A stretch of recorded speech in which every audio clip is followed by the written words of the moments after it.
Kalau ibunya sehat, insya Allah anaknya akan sehat.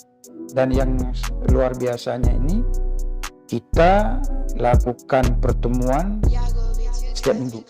Jauh sekali kita bersyukur tahun ini kita berhasil menurunkan jumlah angka stunting.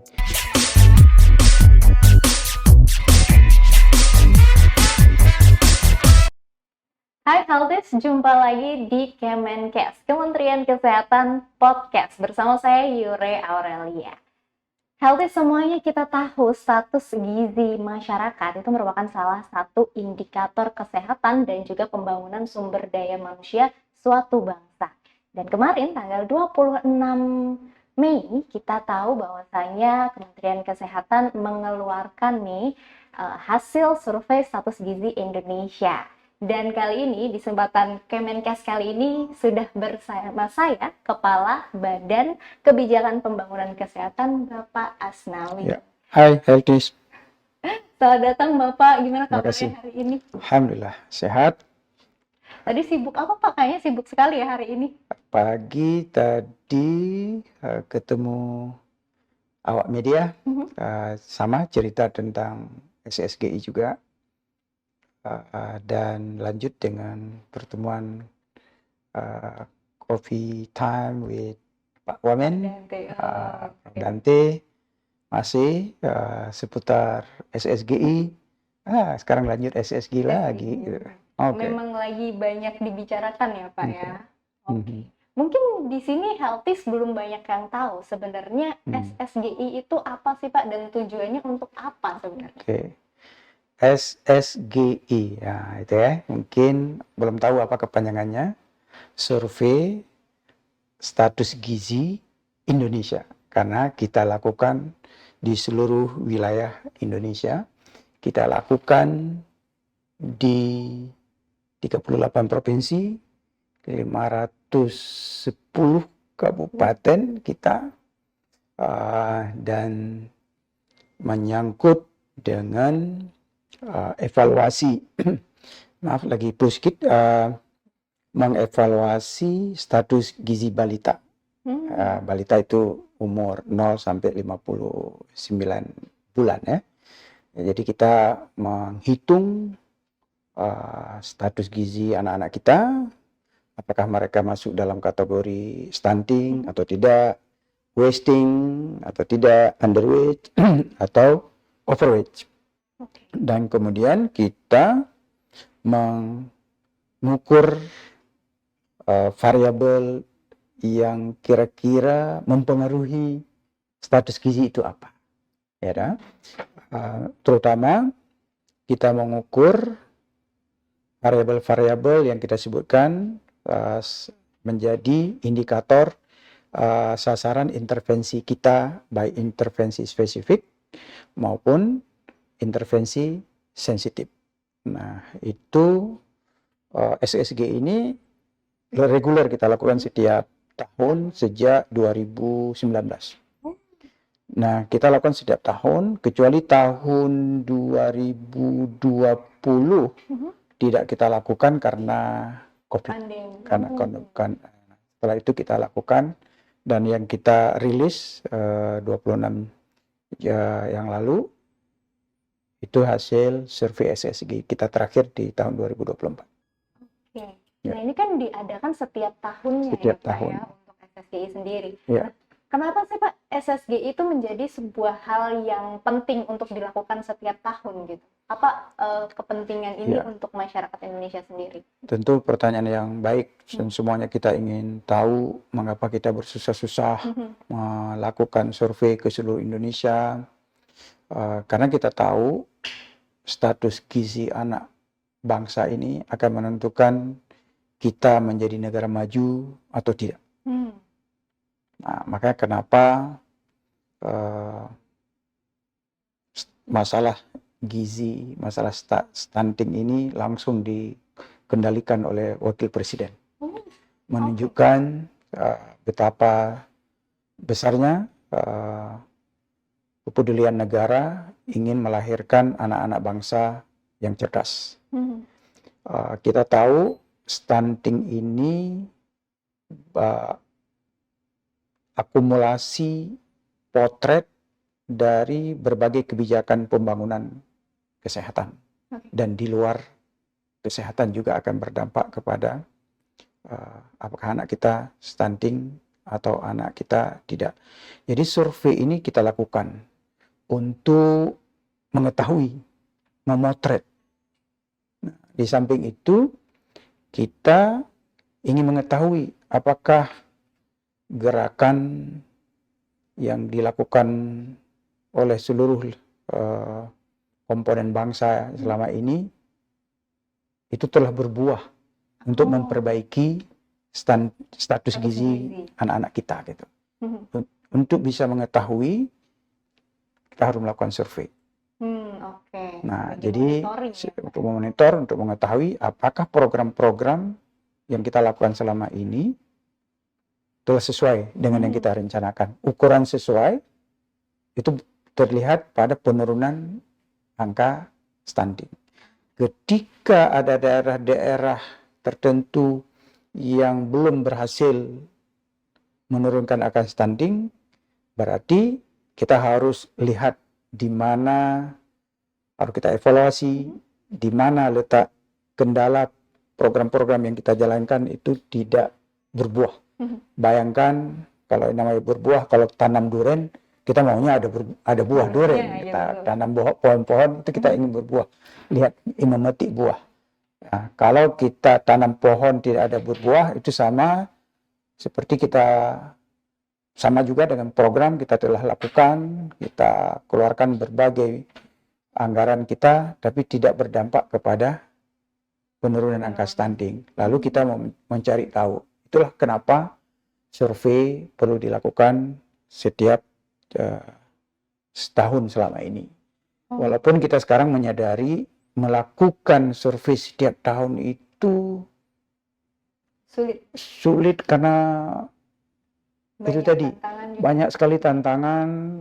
Ada daerah-daerah yang sulit, mungkin untuk menuju ke suatu wilayah itu memerlukan waktu, bahkan harus bermalam dulu baru bisa ke lokasi. Karena lokasi itu kita pilih secara random. Tidak boleh memilih daerah mana yang gampang, daerah mana yang kita pilih yang gampang, nggak bisa.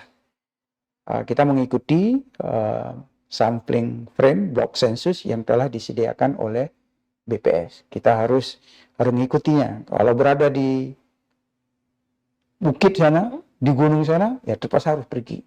Berada di kepulauan sana, harus dipergi. Jadi challenge betul buat kita, nggak boleh merubah. Karena kita ingin mengikuti standar yang telah kita sepakati. Ketika standar tidak kita ikuti, kita jadi kurang yakin dengan hasilnya.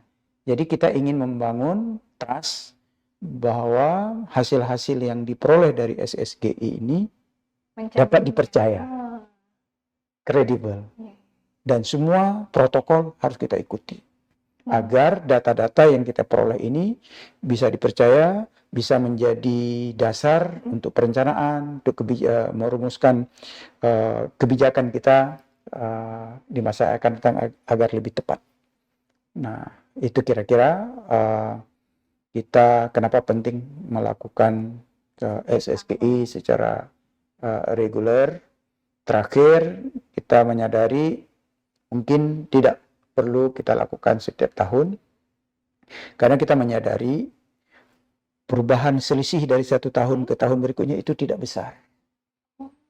Kecuali kita melakukan yang luar biasa, itu barangkali akan nampak ada perubahan bergeser di atas angka 5% begitu. Biar rata-rata perubahan itu kita lihat angka-angka yang sekarang ini rata-rata berubah itu 5% ringnya, 5% ke bawah. Kalau ada yang terjadi perubahan yang luar biasa, itu akan kami lihat distribusi Z-score-nya itu normal atau tidak. Jadi ada ilmu statistiknya untuk mengetahui apakah datanya itu ada error atau ada permainan di lapangan, karena semuanya ingin hasilnya baik. Iya, kredibel gitu ya. Nah, jadi kita bisa melihat apakah ada wilayah-wilayah tertentu distribusi data tidak normal, itu membuat kita agak sedikit hati-hati dalam menginterpretasi. Nah, ini angka 19,8 ini kita sudah lakukan analisis oleh berbagai pihak. Ternyata hasilnya semuanya kita menunjukkan di angka 19,8. Jadi percayalah bahwa angka 19,8 ini sudah, itulah refleksi kondisi kita, ya, trust dengan survei yang kita lakukan. Saya backgroundnya seorang akademis dari universitas yang sering kali melakukan riset, dan kita sangat taat dengan kaidah-kaidah riset, dan saya mengawal betul agar SSG ini harus di jalan yang lurus. Kalau tidak, bagaimana orang bisa mempercayai data kita gitu. Nah, itu kalau harus menyeberang sungai, menyeberang pulau, kita nyeberang. Dan itulah yang menyebabkan kenapa survei itu mahal. Karena itu logistik dan sebagainya mahal. Kita kepingin hasil yang diperoleh itu valid, kredibel, bisa digunakan ke depannya ya, ke depan. Intervensi dan Itu. sebagainya. Dan itulah saya merasa bersyukur bisa mengawal SSG ini dengan baik. Luar biasa sekali sih Pak. Saya juga kemarin sempat melihat bagaimana perjalanan dari mulai kick off, pengambilan data dan sebagainya, itu memang sangat luar biasa sekali dan melibatkan banyak pihak ya Pak. Banyak. Tidak hanya Kementerian Kesehatan saja, tapi juga kementerian-kementerian yang lainnya gitu. Kita melibatkan banyak pihak. Dan untuk SSGI sendiri ini Pak, indikator yang dilihat dan diukur itu apa saja sih Pak? Ya, tadi kita sudah sampaikan ya, status gizi stunting. Itu yang pertama.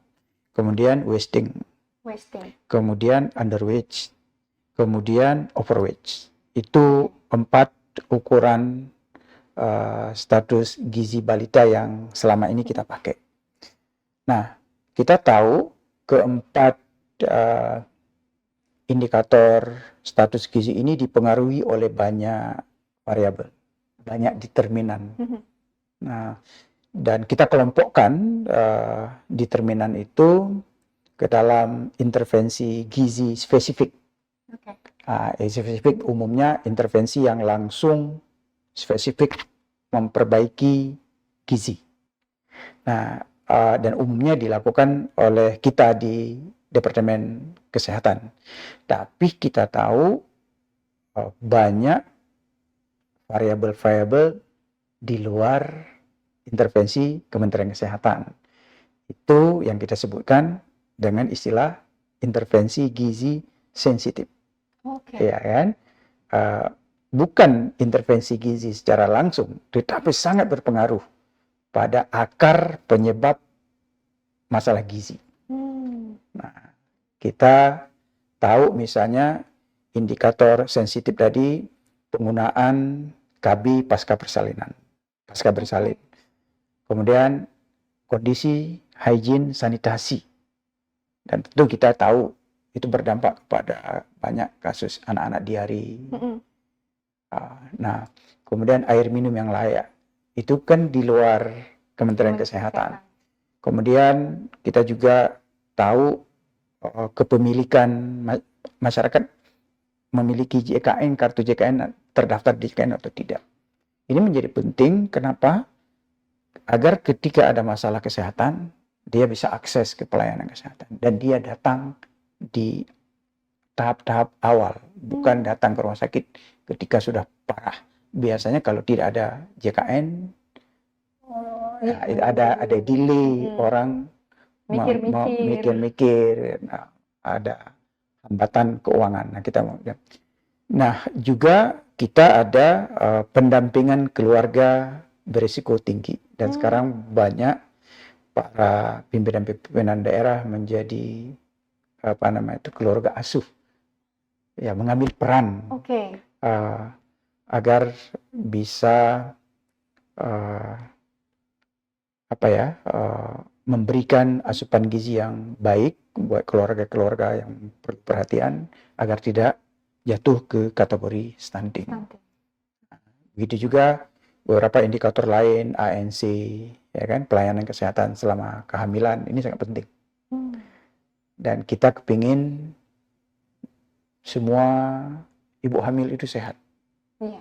Ya nggak? Iya, betul. Dan untuk bisa menjadi ibu sehat, kita harus membangun dari remaja sehat. Kan gitu, Iya, remaja sehat, jadi hamil sehat, melahirkan bayi yang sehat, jadi balita yang sehat, ya dah? Kemudian siklus lagi menjadi remaja yang sehat, dan siklus itu, ya. Jadi semua siklus mempengaruhi langsung dan tidak langsung dengan stunting. Nah, makanya tadi ada intervensi spesifik, ada intervensi sensitif, baik yang intervensi yang bisa di sektor kesehatan maupun di sektor di luar kesehatan. Ini semua bekerja akan melahirkan anak-anak kita yang sehat, tidak masuk dalam kategori stunting. Ya. Banyak ya Pak ya yang dikerjakan gitu di SSGI, tidak hanya menilai stunting, wasting, underweight, obesitas, overweight ya Pak ya? Iya.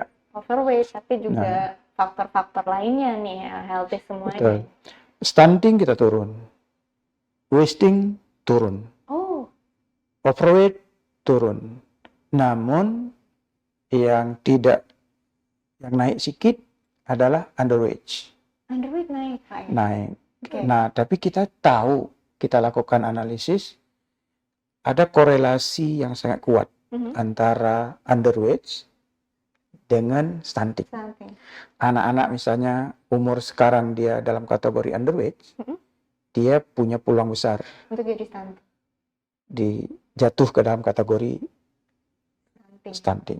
Jadi walaupun kita sangat bersyukur angka stunting kita menurun dari tahun sebelumnya, tetapi yang mengkhawatirkan kita karena angka underweight itu naik dari 15,9 di tahun 2023 naik menjadi 16,8. Jadi ada naik 0,9%. Kita agak khawatir nih, angka underweight ini potensi besar akan stunting kalau intervensi kita nggak bener-bener ya, tidak fokus.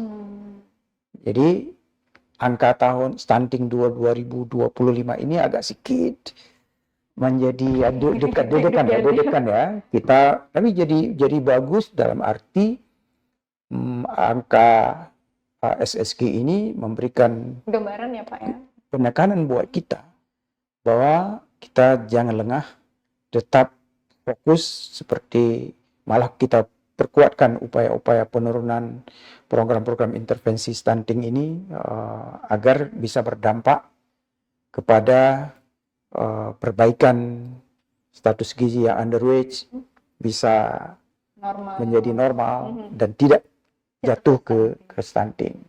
Dan angka-angka stunting kita juga catatan yang menarik kita temukan relatif rendah prevalensi stunting itu di usia 1 tahun. Tapi begitu usia 2 tahun itu meningkat. Ini menjadi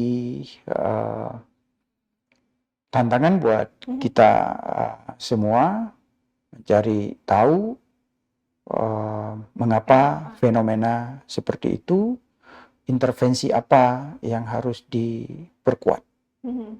Mungkin tahap-tahap awal anak bayi 1 tahun ke bawah masih mendapatkan hasil eksklusif. Iya. Kemudian pada selesai hasil eksklusif, begitu ada makanan MPASI. MPASI. Nah, itu kepedulian ibu-ibu sudah mulai berkurang. Betul.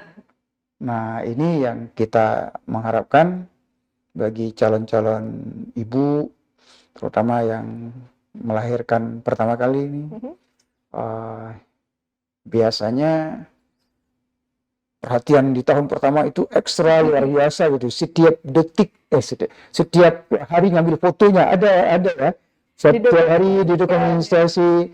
Nah, begitu sudah lewat setahun, semangatnya sudah ngambil fotonya sudah berkurang. Kita tidak menginginkan semangat untuk memberikan perhatian yang terus ekstra untuk memastikan anak-anak kita itu bisa tumbuh sebagaimana yang kita harapkan, tidak masuk ke dalam kategori stunting.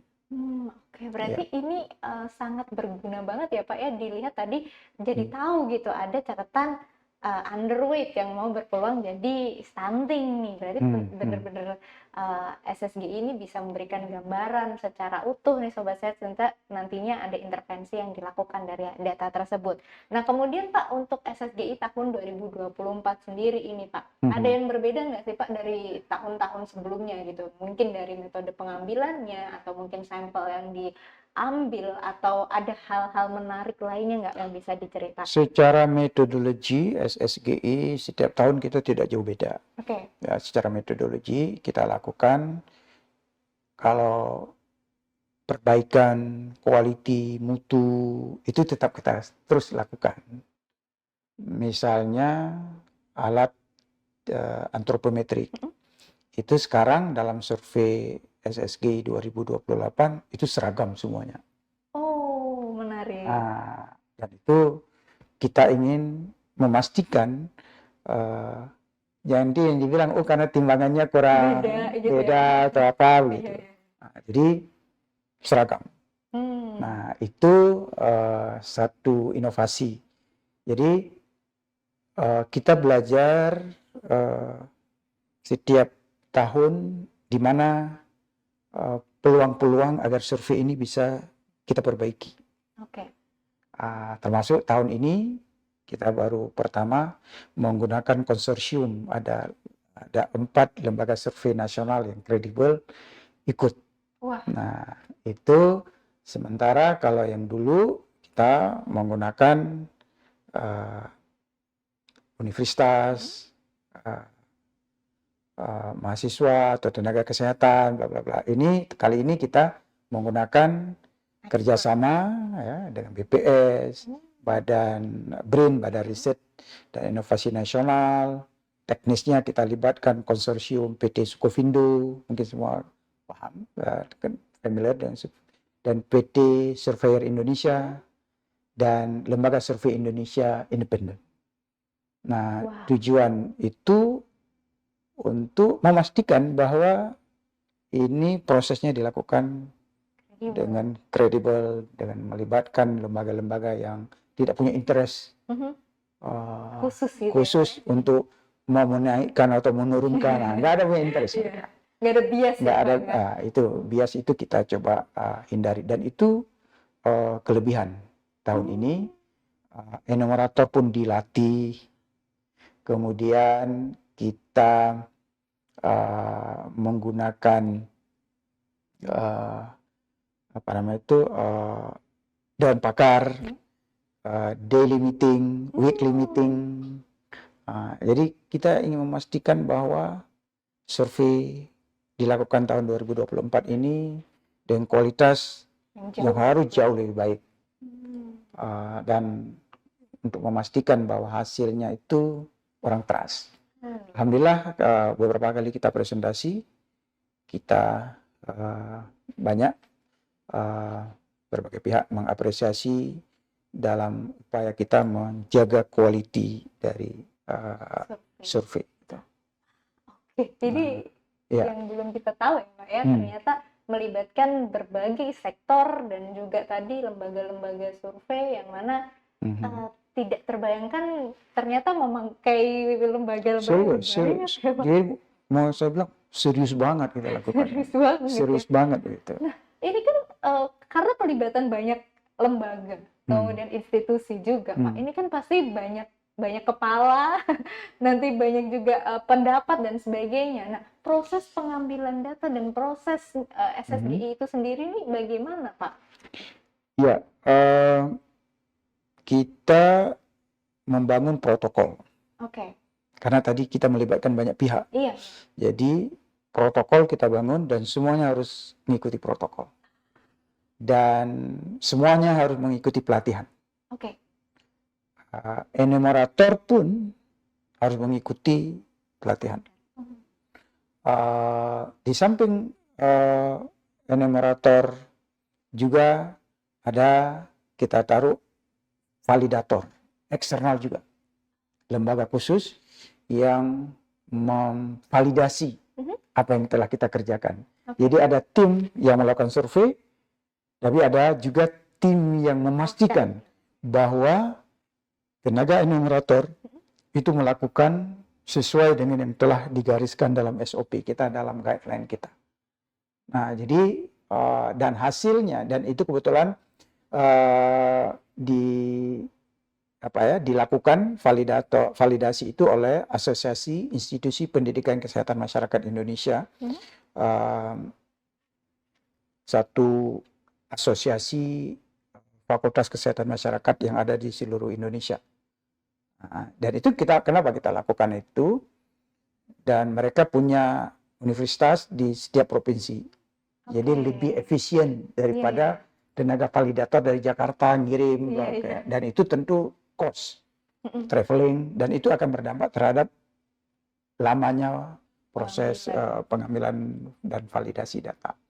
Nah, kita juga ada pakar, dewan pakar yang selalu memonitor, memberikan masukan, dan yang luar biasanya ini kita lakukan pertemuan setiap minggu untuk memastikan, mendiskusi apa halangan, apa tantangan, apa jalan keluar.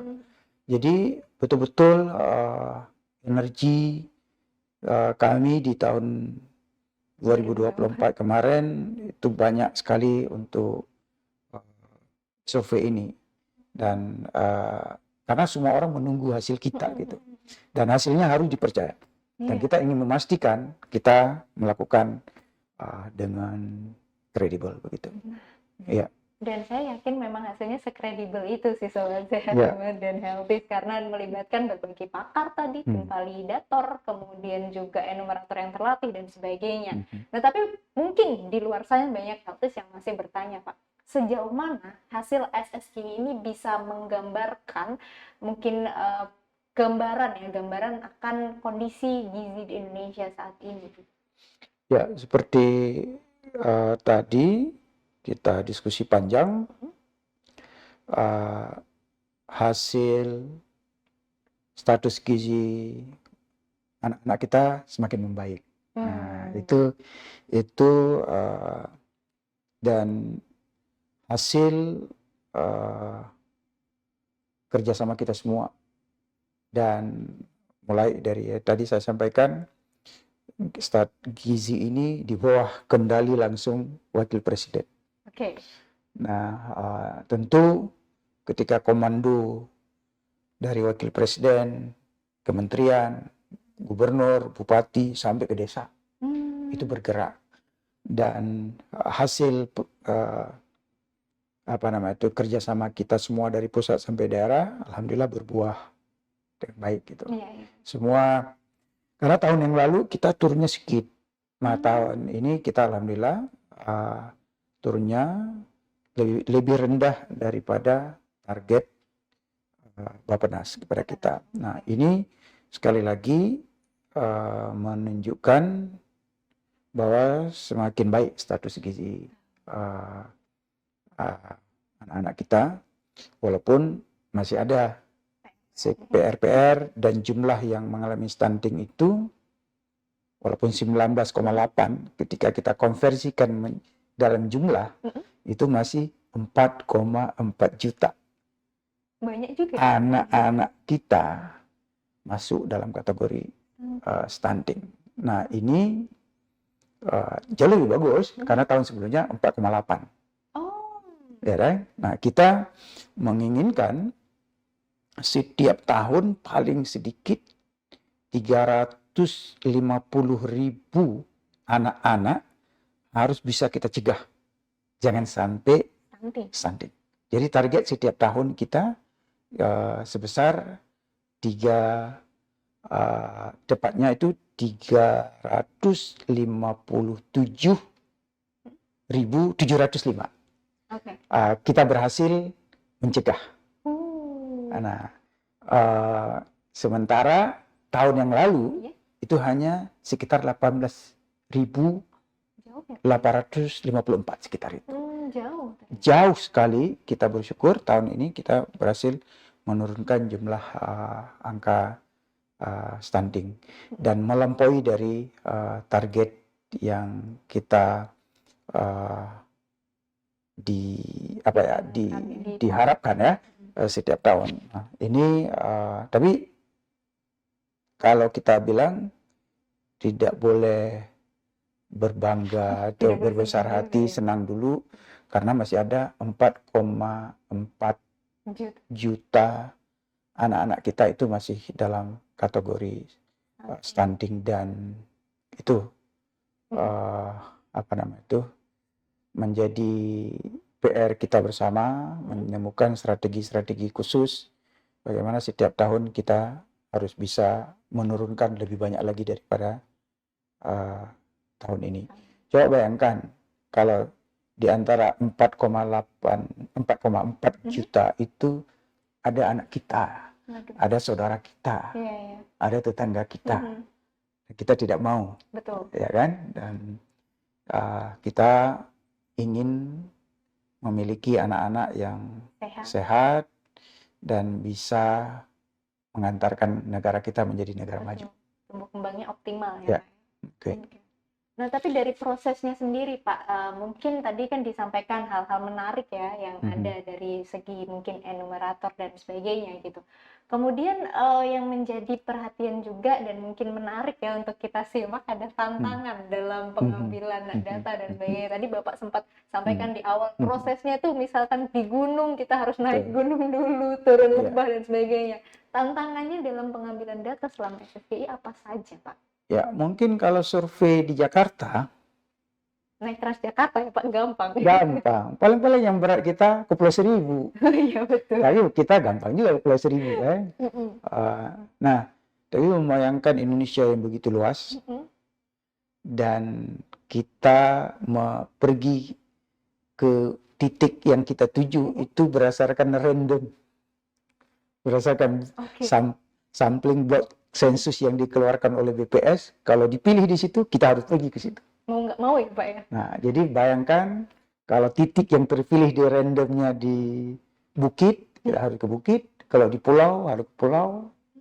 Nah, membayangkan itu sebenarnya karena lokasi kita yang ditakdirkan memiliki banyak pulau, begitu luas, dan itu setiap survei akan mengikuti challenge seperti itu, kondisi geografis yang sulit kita jangkau. Medan, sayang saya tidak bisa tunjukin foto-foto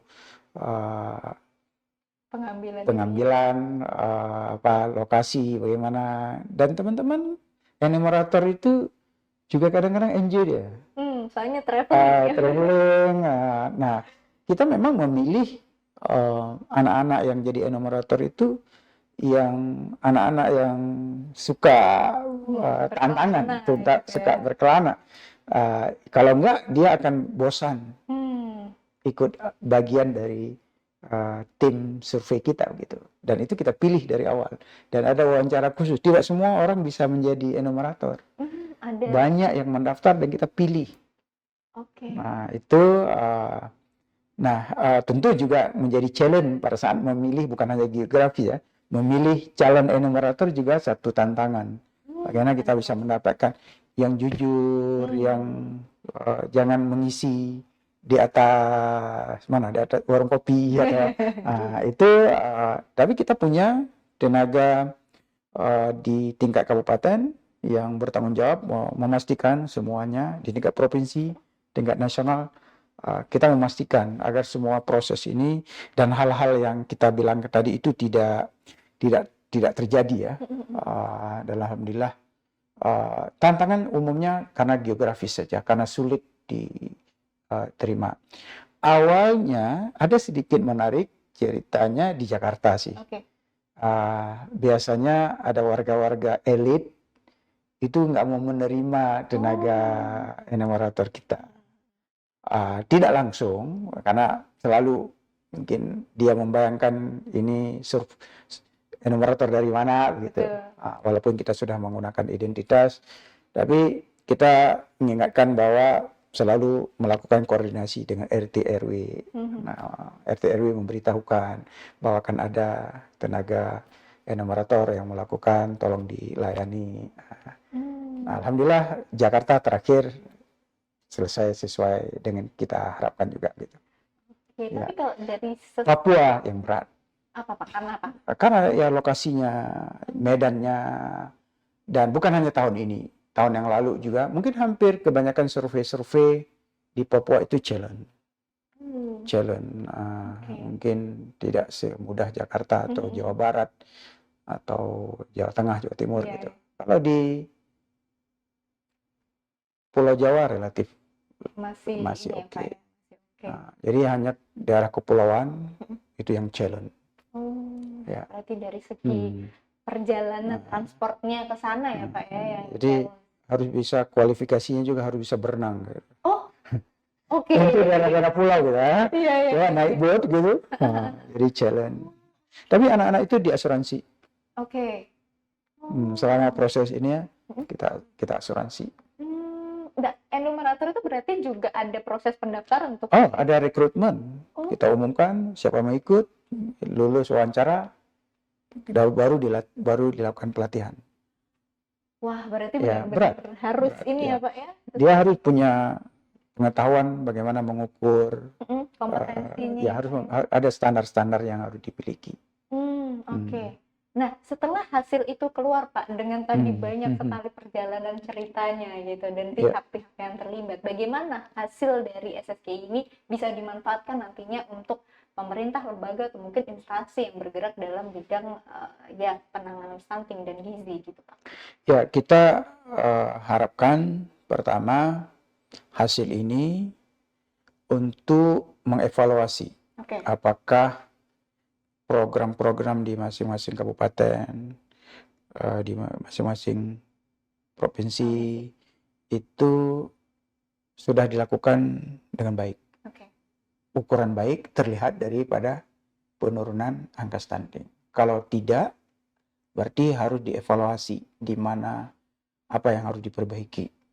Nah, itu kita harapkan data ini dapat digunakan sebagai dasar mengevaluasi program-program yang ada sekarang dan dapat juga digunakan untuk perencanaan ke depan. Nah, kita bisa tahu dari sekarang sekian banyak anak stunting di wilayah kita misalnya, lalu apa perencanaan harus dilakukan, berapa jumlah anggaran yang diperlukan. Nah, harapannya semua kebijakan menyangkut dengan stunting harus berbasis data, evidence-based policy, dan data stunting ini dapat digunakan dengan baik. Kita bisa dilihat kita sudah mengeluarkan satu SSGI dalam angka, ya.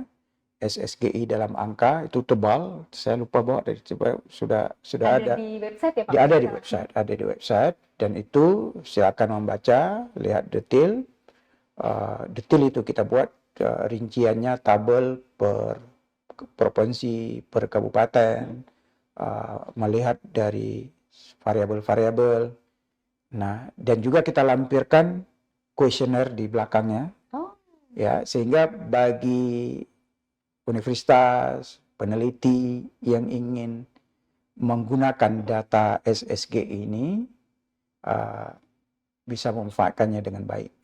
Kita merencanakan dalam waktu dekat ini Ya. kita mau mengundang Oke. universitas, peneliti, atau siapa saja yang tertarik untuk memanfaatkan data SSG ini, kita berikan mereka yang pertama Oh. menggunakan. Jadi kita mengundang, kita inventarisir dia ada research question apa Oke. yang ingin dijawab dengan menggunakan data SSGI. Iya. Lalu kita harapkan dalam waktu 3 bulan ke depan selesai, sehingga dalam waktu 3 bulan depan, bayangkan kalau ada 100 universitas yang ikut, Iya. atau 200 peneliti, berarti kita akan mendapatkan analisis dari 200 paper. Kita harapkan lebih. Oke. Target kami minimal 200 paper bisa segera lahir dalam waktu 3 bulan ke depan, dan hasil-hasil analisis yang dilakukan oleh para akademisi, para peneliti, para mahasiswa, itu bisa dijadikan dasar Oke. oleh pemerintah, baik pusat, provinsi maupun daerah, dalam rangka menguatkan program stunting di masa yang akan datang. Oke. Ini kita dorong agar semua lapisan masyarakat yang ingin memanfaatkan data-data SSG itu segera menawarkan mau menganalisis apa, menawarkan riset questionnya apa. Gitu. Nah, itu ditunggu ya, Pak ya, sangat dinantikan. Nah, kemudian Bapak tadi kan disebutkan ya, sudah di-mention bahwasanya angka stunting tahun ini tuh turun jadi 19,8. Kalau tahun sebelumnya, mohon maaf, berapa Pak? 21 ya? 21,5. 21,5. Nah, itu tuh faktor yang mempengaruhi penurunan dan juga peningkatan tadi pada overweight nih, Pak. Itu tuh apa sih Pak? Kalau boleh tahu, di SSG kalau nggak salah juga dikaji kan Pak dari situ juga. Faktornya apa Pak? Nah, izin saya melihat angka sedikit ya. Iya, boleh Pak. Ini kebetulan tadi pagi ada satu pertanyaan dari para media, ada 2 provinsi yang sangat ekstrim, yaitu Bali dan NTT. Paling enak untuk melihat itu, melihat yang sangat baik, yang angka yang sangat rendah itu di Bali. Oh, Bali rendah ya? Nah, kemudian angka yang sangat tinggi itu di NTT. Nah, jadi lalu kita mau melihat apa yang berbeda. Banyak sih bisa kita cerita, tapi saya ingin menyebutkan saja dari hasil analisis data SSGI. Jadi kita lihat beberapa intervensi, misalnya saya sebutkan saja screening persentase remaja putri yang melakukan screening kesehatannya. Kemudian kita lihat tablet tambah darah (TTD) untuk remaja putri, cakupannya seperti apa, begitu. Kemudian pemeriksaan ANC, kemudian persentase bukmil yang mengalami kekurangan energi kronik, kemudian pemberian ASI eksklusif, MPASI, pemantauan pertumbuhan balita gizi kurang dengan makanan tambahan lokal, kemudian balita gizi buruk yang mendapatkan tata laksana, imunisasi dasar lengkap atau tidak, kemudian BABS sembarangan. Ini beberapa variabel yang kami lihat, yang kami teliti. Ada variabel yang kita teliti. Tadi saya sampaikan ada variabel-variabel determinan yang mempengaruhi status gizi itu kita teliti. Lalu kami coba lihat perbandingan cakupan program ke variabel-variabel tersebut antara Provinsi Bali dan Provinsi NTT. Sangat kontras. Angka cakupan program-program intervensi yang saya sebutkan tadi di Bali itu semua di atas angka rata-rata nasional. Sementara di NTT itu relatif sangat rendah. Dan berdampak korelasi positif dengan angka stunting. Mhm. Dengan perkataan lain, apabila kita fokus pada beberapa intervensi spesifik ini, yang intervensi yang menjadi program utama Kementerian Kesehatan ini kita kejar, Ya. itu akan berdampak positif terhadap penurunan stunting. Oke. Nah, jadi dengan demikian, bagi yang mau tahu detail mengapa provinsi-provinsi tertentu bisa menurunkan angka stuntingnya dengan baik, harus dilihat sejauh mana program-program pemerintah, intervensi sensitif, intervensi spesifik itu dilakukan di lapangan. Jadi sebenarnya intervensi sensitif, intervensi spesifik itu sudah berdasarkan kajian di banyak negara. Apabila itu bisa kita intervensi dengan baik, itu akan berbuah pada penurunan angka-angka stunting. Ini menjadi angka-angka itu harus dilihat sebagai koreksi kita gitu, agar tahun depan angka keberhasilan kita menurunkan angka stunting menjadi lebih tinggi lagi. Tinggi lagi ya. Pak ya. Oke, jadi kita tidak boleh berpuas diri Tidak. ya Pak ya. Seperti saya sampaikan tadi, secara nasional kita berhasil menurunkan. Tetapi masih ada 11 provinsi yang belum berhasil turun angka stuntingnya. Ya, kan? Nah, kemudian variasi antara satu wilayah dengan wilayah yang lain itu masih tinggi.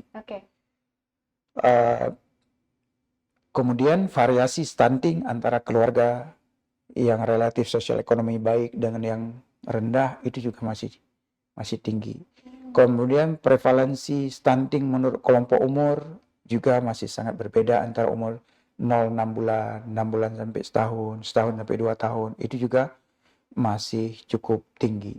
Ini mengindikasikan sebagai ilustrasi, umur 1 tahun itu prevalensi stunting kita cuma 11%. Tapi begitu umur 2 tahun, hampir 20%. Nah, menarik toh? Nah, jadi ini juga memberikan indikasi kepada kita masih banyak PR yang harus kita lakukan, dan tahun depan kita harus bisa mencapai di angka 18%.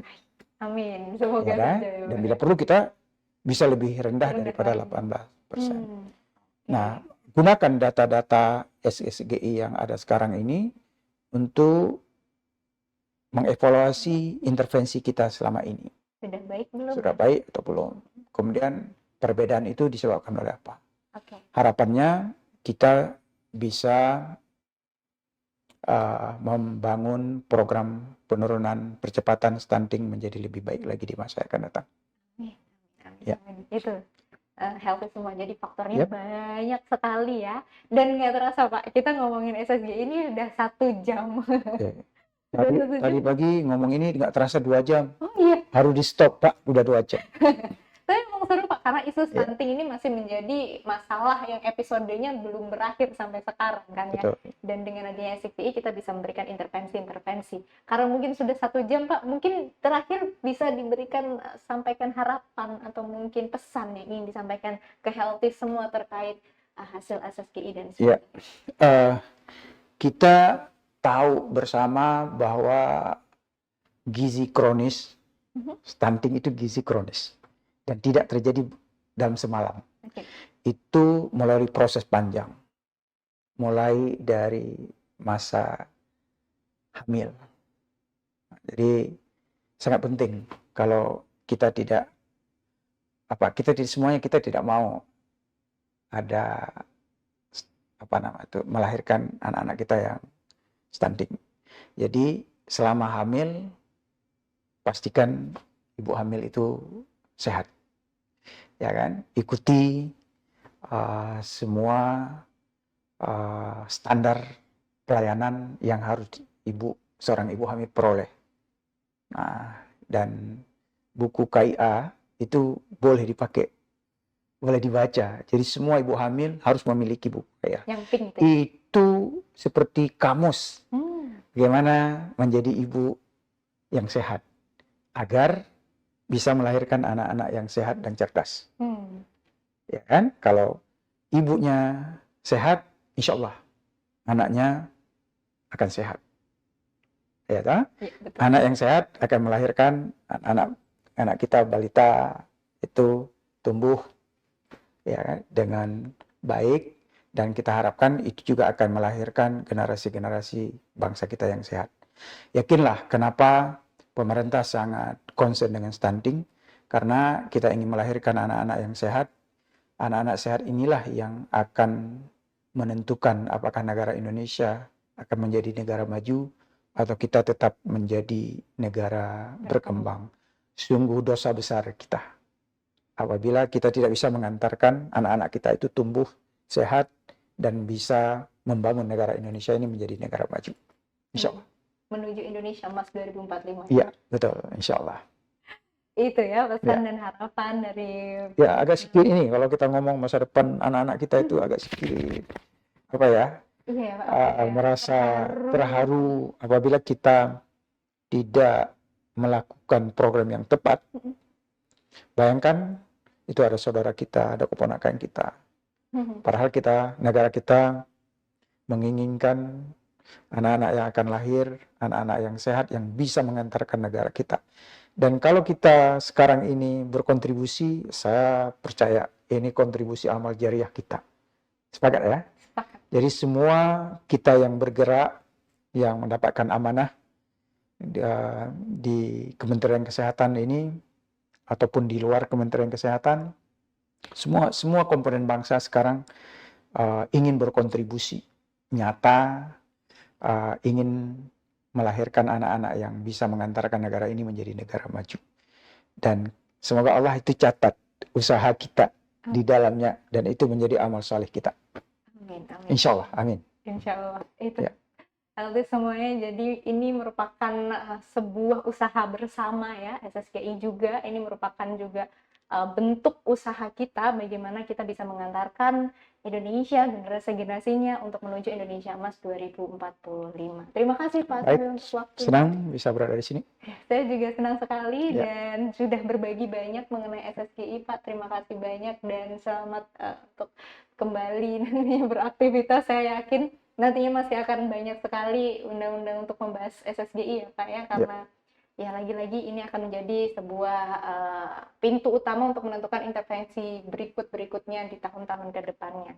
Dan untuk healthy semuanya, semoga bermanfaat ya apa yang kita sampaikan di podcast kali ini. Jangan lupa untuk di like, comment, subscribe, dan share sebanyak-banyaknya biar banyak orang yang tahu mengenai survei status gizi Indonesia. Dan mungkin banyak dan peneliti di sana yang tertarik ya Pak untuk Tentu. melakukan analisis Ya. tadi. Betul, kita tunggu kontribusinya dan be healthy. Nah, oke, itu saja healthy semuanya. Saya Yure dan juga Prof. Asnawi pamit undur diri. Sampai jumpa dan salam sehat.